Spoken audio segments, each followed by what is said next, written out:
Hi everybody, Ryan Dement here. Welcome back to our third installment of our weekly video newsletter. Hope you guys are having a great week. We've had a very productive week. Last week, like we told you, we launched our fund and we've had some great response to it.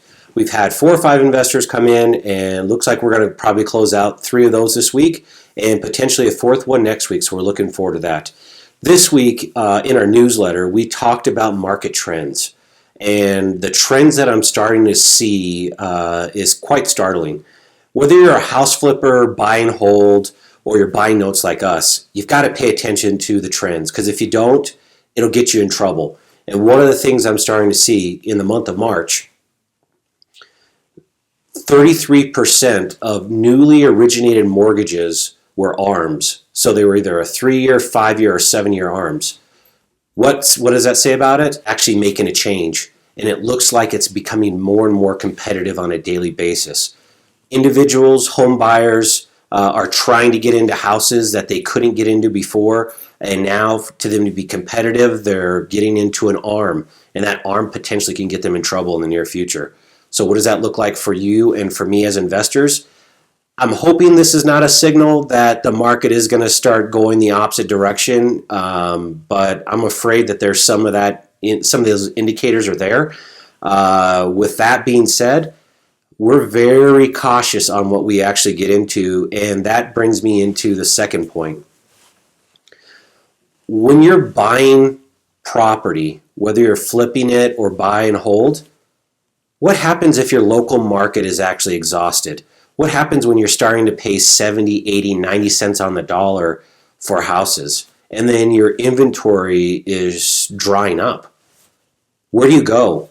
I mean, you can go 25 miles out, 50 miles out, but does that really allow you to be flexible in purchases and knowledge?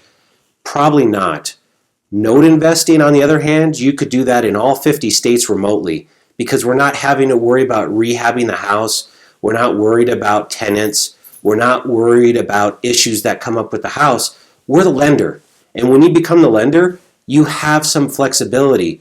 We have boots on the ground in many states that we do business in, whether it be a contractor or somebody that actually does a BPO for us or somebody that's inspecting houses.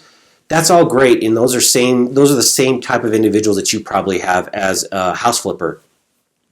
But as a note buyer, I don't have to be 50 miles within where I live. I could do it in any state that I wish. I just need to know exactly what's going on in those states, and that's back to the market trend. I'm looking at the data by zip code. You know, we cut our teeth in Evansville, like I've told you guys before. And right now, Evansville is still booming. And the reason why is because Toyota's come into town and a few other employers. And they are giving blue-collar workers some great jobs where their average salary per hour is about $35 an hour. That's pretty damn good.